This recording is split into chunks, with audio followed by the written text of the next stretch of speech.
Do you want to be a pilot? Do you have what it takes? Well, if you do, one of the first things that you're going to have to learn is how to pre-flight your airplane. Today I'm going to talk about how to pre-flight a Cessna 152.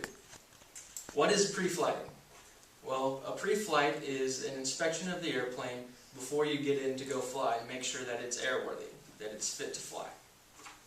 First, you're going to walk up to your plane and you're going to go into the cabin. And you're going to take the control wheel lock off. This is the first thing you're going to do. And then you turn the master switch on and check your fuel quantity. And then you're going to lower the flaps and make sure they have a smooth operating range. Then you're going to turn off the master switch.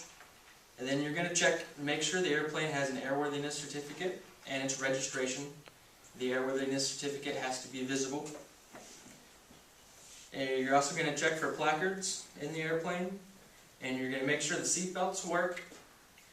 Make sure that the fuel shutoff valve is on.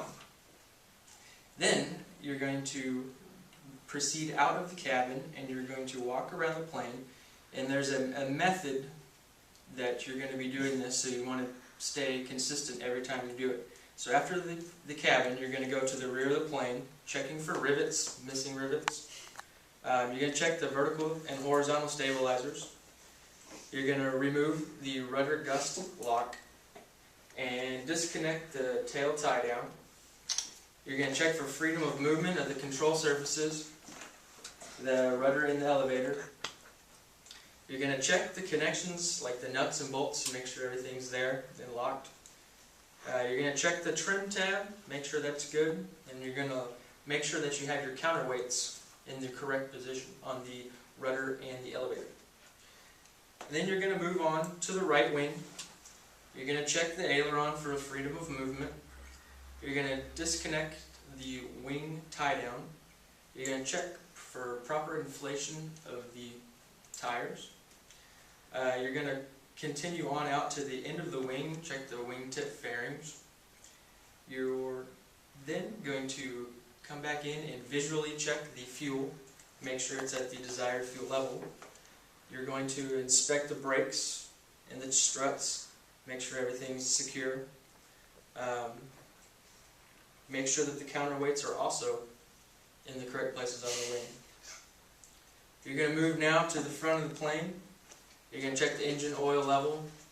You're going to make sure that you do not operate with less than 4 quarts, maximum of 6 quarts. You're going to sump the fuel in the front. You're going to also check in the cowling, make sure that there's nothing inside of there. You're going to check the propeller and the spinner, make sure there's no nicks in the security of the propeller. You're going to check the carburetor air filter, check for restrictions or dust. You're going to check the landing lights, the nose wheel, strut, and tire. And then you're going to move on to the other side of the nose and you're going to check the static source opening, make sure that's clear. You're going to again check the left wing fuel, make sure that it is at the desired level. And then you're going to check the pitot tube, make sure that it's clear. And there's also a hole in the back of it. You want to make sure that's clear. You're going to check your stall warning horn, make sure that's working properly. You're going to continue on and check what you did on the right wing, like the wingtip fairings and the freedom of movement of the ailerons. And you're going to also sump fuel on the left side of the wing. And on some planes, you can be left open, so you're going to want to make sure that that stays closed, because you don't want to be running up and taking off without fuel. That'd probably be bad. But after that, that's pretty much the pre-flight of the Cessna 152, and I got all of my information out of the Cessna 152 manual, which is 1978 edition. Thank you very much.